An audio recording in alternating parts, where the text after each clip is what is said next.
Living in an RV or a van or a car or a camper or a fifth wheel can be radically less expensive than living in a regular house. And this could be the key to letting you live the life you've always wanted on the road. Welcome to episode 2 of Be a Nomad, Change Your Life.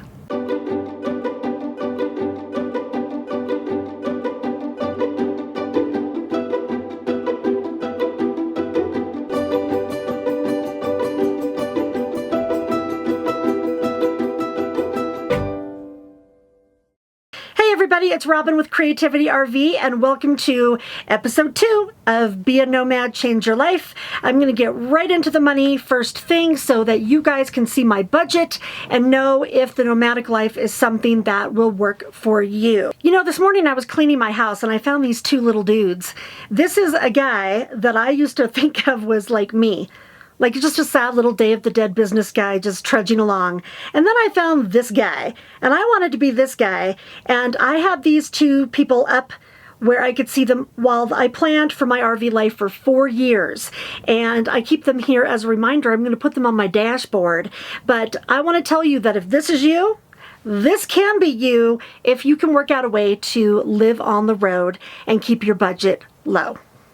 Like I told you guys in my last video, I worked a regular corporate job and I didn't even know that an RV life was possible. I thought it was something that retirees did, you know, when they had a lot of money and they took their big Class A's into what looked to me like a parking lot, which was an RV park, and they parked just right next to everybody else, and that just looked expensive and like not a lot of fun. And when I found out that there were other options and other ways to camp, that completely changed my life. Now is the most exciting time ever to hit the road and be a nomad, because now we can telecommute. And with technology, you can do almost anything from the road. Some of you need to keep your jobs, or you need to translate your job into a job you can do on the road. Now, I know that's not true for everybody. Maybe, you know, you're retired or you have some disability or you have some other source of income. But for a lot of us, we need to continue working on the road. And now we can do that. 10 or 20 years ago, that wasn't even possible. So this is a really exciting time. If you get a chance, go over to creativityrv.com because I have a link so that you can actually fill out your own budget and you can get a copy of my budget along with a lot of other links that are helpful for this topic. But right now, I'll tell you that before I get into the numbers on the budget, for me, there were 3 steps that I really had to follow so that I could hit the road and live an RV life. Okay, step 1, you have to pay off your debt. At least I had to pay off my debt. And I know that that's hard. I was in terrible debt for a long time. And it was just a cycle, you know. You keep spending money, the balance on the credit card kind of goes up and down. You say you're going to pay it off, and you end up spending money on a lot of stuff to make you happy. When I looked at what I was spending money on at that point in my life and racking up these credit card bills, it was just stuff to make me get through my job that I didn't like on the road. So once I decided that I was going to live this life, I was able to cut out a lot of the BS that I had in my life that I was spending money on.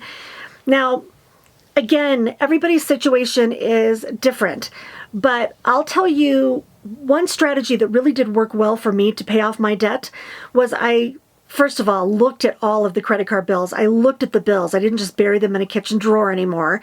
And I made a plan.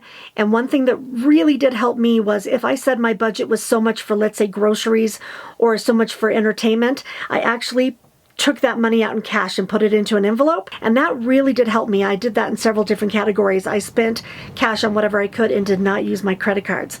And it took me a while, but I got out of debt. And if I did it, you can do it too.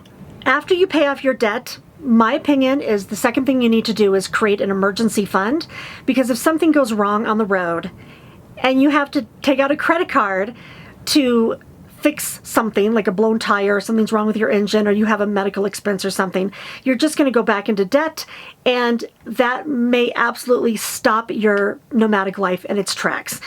Okay, now let's get to step 3, which is the meat of my budget.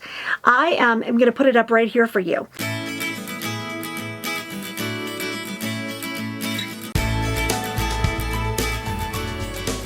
So you can see here that I live on under $1,300 a month, and I could actually live on a lot less than this, but let's go through it point by point.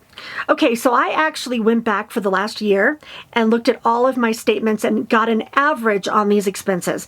Some months were higher, some months were lower, but for me, gas was an average of $176 a month. Now, gas is going up right now, but that's okay, because since we're in control of our mobile life, if gas is getting more expensive, then you just travel a little bit less. I think that I probably camp on an average 5 days in one place. Sometimes it's 2 weeks, and sometimes I take longer trips, like the road trip that I just took from San Francisco to Denver. So all of that factors in, and also, you know, what kind of a rig you have. I was thinking about getting a schoolie recently and redoing it until I found out that they got 7 miles to the gallon, which would absolutely wreck my budget. So I decided not to do that. So for you, it's going to be different, but that is what I spend. Number 2. Groceries. I spend $400 a month on groceries. Now, some of you are going to say, $400 on groceries is a ton of money. And, you know, maybe you can do it on a lot less. I like to eat a lot of produce, so for me it's a little more expensive, and I know people that are going to think that's a low amount of money. That was what I spent. Okay, parking and camping fees. Now, if you saw the video I did that was, you know, Camp Like You, everybody camps differently, and you might think that you're going to want to go out and boondock for, you know, weeks and months at a time and not move and not spend any money on any other type of camping.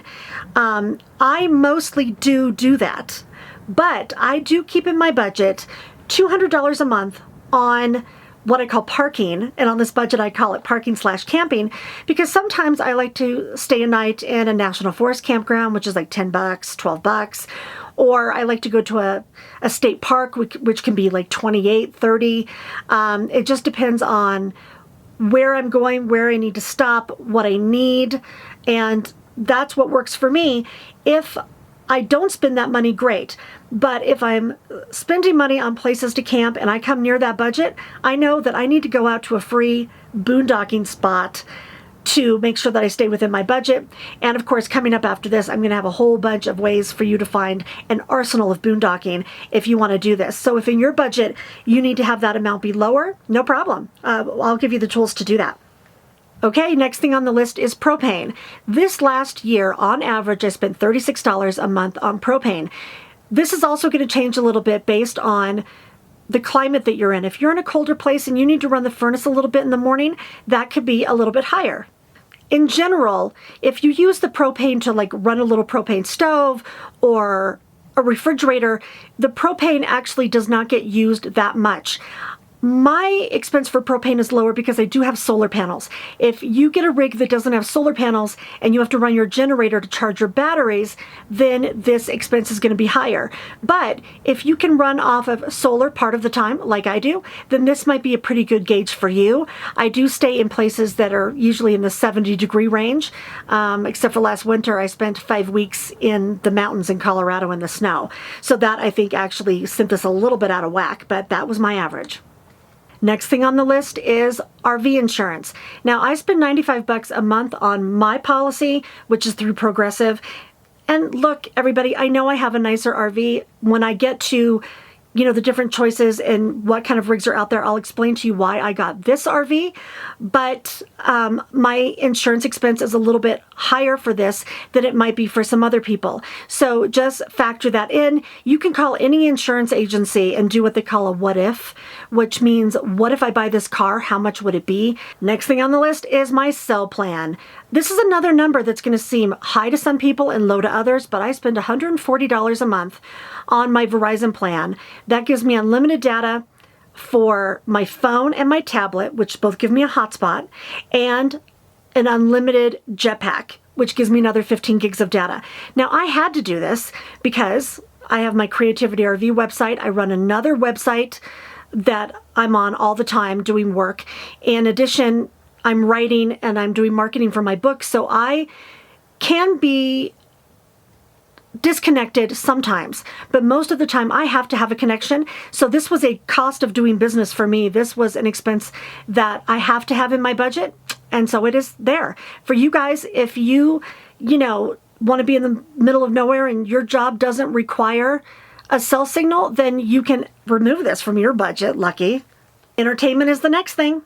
I spend $37 on Netflix and Amazon Prime and Amazon Music because I listen to a lot of music on the road. I really don't watch that much TV on the road. I watched a lot more when I was in a regular house. I download Netflix videos and I watch them offline so I don't use my data. I do the same thing with Amazon Prime. I listen to a lot of podcasts and music, and so my entertainment expense is pretty low. Okay, next thing is vehicle maintenance. Okay, so I actually only had a little bit of vehicle maintenance expense this last year in 2 separate times. I included in this my DEF, my diesel exhaust fluid, which you have to have if you have a diesel car, which can be a little bit pricey. That's separate than gas. And, I had to have my oil changed and stuff. So I averaged it out here to put on the monthly budget. So that was about $25. If you guys have an older vehicle that may need more maintenance, of course, you're going to want to adjust this. Okay, and finally, you can see down at the bottom here, I have other for $150. Now, I don't need to have that, but I do like to have a little padding in my budget in case I want to go to a museum or I want to buy a magnet, which I collect in my travels to remind me of all the places I've gone.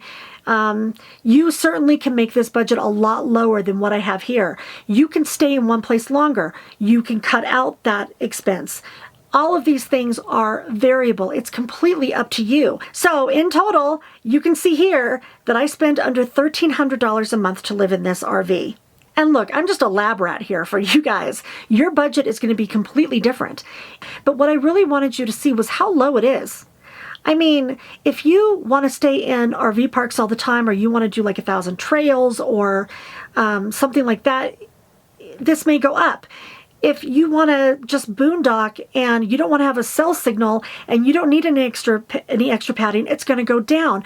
For all of us, it's going to be different. But I will tell you this. The stress about bills has completely gone away. And I know that whatever happens in my life and whatever happens with my income, I can live on cheap. I already live in a small space. I love it. I know how to do it for less money than I'm doing now. The cool thing about this is that you're completely in control of it. I hope that you guys found this helpful. Again, you can go to creativityrv.com, look at the budget post, which was done last night. You can download your own template so you can make a budget just like this. It's possible, everybody. If you want to live this life, please go out and do it. And I wish you all the best and safe travels. And please do like and share and subscribe, because every Sunday there's going to be a new video in this series. Be a nomad, change your life. And I'm going to give you the tools that you need. And I hope to see you guys all on the road soon. Everybody out there, safe travels and be free.